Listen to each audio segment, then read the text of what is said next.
Hey there, you're listening to The Mighty Mommy with some quick and dirty tips for practical parenting. Today, I'm going to talk about one of the great challenges experienced by many moms who've contacted me.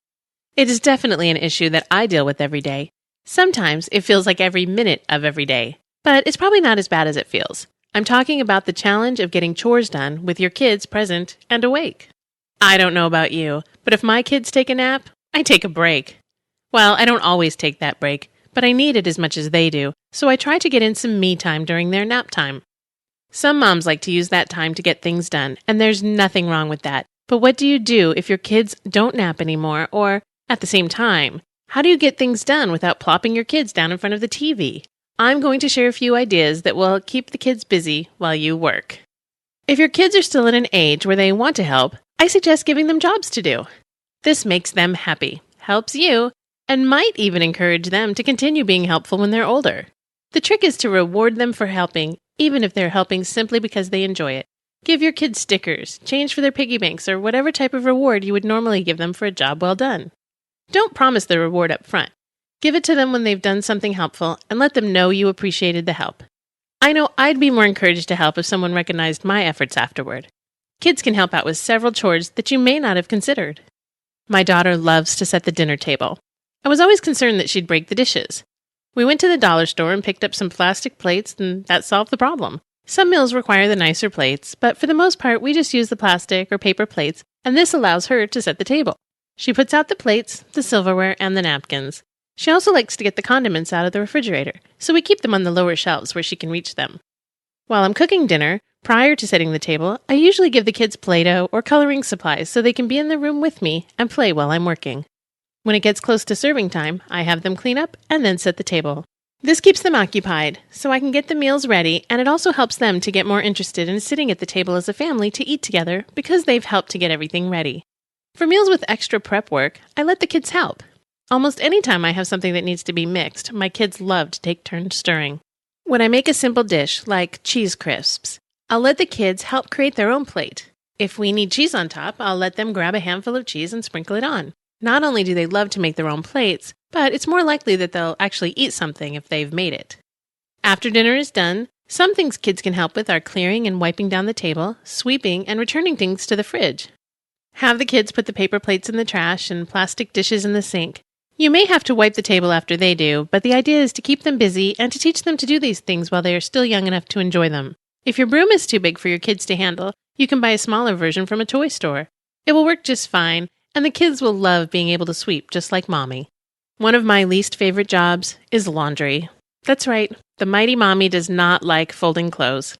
My daughter, however, loves folding towels and washcloths. She's also discovering which drawers to put her own clothes away in. We generally put on a family movie and everyone helps, which helps to pass the time during this not-so-favorite chore of mine. The kids can also help me sort laundry by separating the clothes by colors. This is not only helpful, but it's fun and educational too. When it comes to vacuuming, the kids are willing to help me out, if I promise to let them push the vacuum. This usually convinces them to pick up the toys that are in the way. We do have a small toy vacuum as well that they can push around while I vacuum, but my daughter is big enough to help me push now. When they aren't pushing, I let them guide me around the room and tell me what spots I've missed. It's always fun when they get to tell Mommy what to do for a change. After your children help you with a task, make sure you thank them and let them know how much you appreciate their help.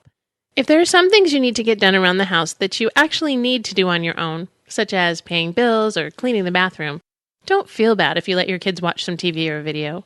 If your children are old enough, you can let them earn time to watch TV or play video games. You would want to create the rules based on your own feelings about how much time should be spent doing certain things. For example, if your daughter wants to earn video game time, and your limit is 1 hour per day, you may want to offer her 30 minutes of playtime in exchange for 15 minutes of help around the house. You could also use the exchange system based on specific household duties. Give her 4 different jobs you want done, and let her earn 15 minutes for each completed job. I'm sure you get the idea. The best part of this system is that not only do you get some help, but then you get some additional time in which you can get things done while your child is occupied with the time she's earned. Finally, if all else fails and your little ones don't want to help, but are very demanding of your attention, and you just can't get anything done, just stop. Spend some time with your kids.